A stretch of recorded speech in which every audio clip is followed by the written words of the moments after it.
maanta oo Jimco ah waxaa geeriyooday takhtarkii daaha ka qaaday cudurka ama fayruuska Shiinaha ku dhuftay hadda ee corona wuxuuna u dhintay fayruskaas kadib markii uga gudbay bukaan uu daaweynayay Li Wenliang waa 34 jir takhtar Shiineys ah kuna sugnaa magaalada Wuhan isbitaalka ugu weyn magaalada ayuu ka howlgali jiray laakiin qisadiisa way ka duwan tahay dadka u dhintay cudurkan sabab markii uu soo baxay fayruskan oo faafay ama bilowgiisa hore ayuu ka digay asagoo baraha bulshada adeegsanayo in uu yahay fayrus aad iyo aad khatar u ah keeni karana dad badan inay u dhintaan laakiin arrinkaas iyo digniintaas ma uuna cajabinin xukuumadda Shiinaha طبعا شينها حرية القول iyo arrimaha noocaas oo kale kama jiraan hadalkan ma uuna cajabinin xukuumadda Shiinaha ayadoo ku eedeynaysa takhtarkan in uu faafinayo war qalalaasa keeni karo ishaacad aanan jirin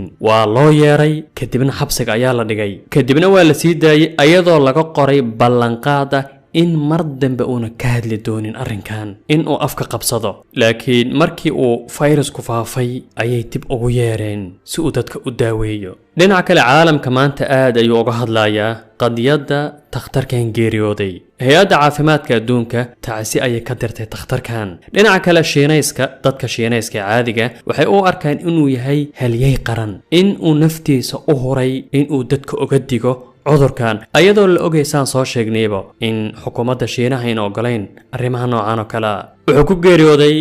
isbitaalka weyn ee magaalada Wuhan waxaana u gudbiyay sida wararku ay leeyihiin bukaan uu daaweynayay ayaa u gudbiyay kadibna keenay inuu takhtarku geeriyoodo cudurkan fayruskan wuxuu si toos u abaaraa markii laga soo tago qufaca iyo qandhada wuxuu toos u abaaraa sanbabka iyo wadnaha arrinkaanoo keenayo geeri degdeg ah waana mid ku dhacday takhtarka dadka uu ilaa hadda ku dhacay cudurkan waxay marayaan tiro ahaan 31,000 oo qof waa inta ay sheegtay xukuumadda Shiinaha aniga waxaan la xiriiray mid kamid ah arday Soomaaliyeed oo ku sugan magaalada Wuhan wuxuuna ii sheegay in waxa ay xukuumadda Shiinuhu faafinayso lagu tilmaami karo 100% xaqiiqada ka jirta magaalada iyo saameynta cudurka in xaalku u egyahay meel maalintii qiyaam ay ka dhacday sida ay tahay magaaladu si rasmi ah xukuumadda Shiinaha waxay u sheegtay 31,000 oo qof in uu cudurku ku dhacay ama laga helay si rasmi ah halka dadka dhintay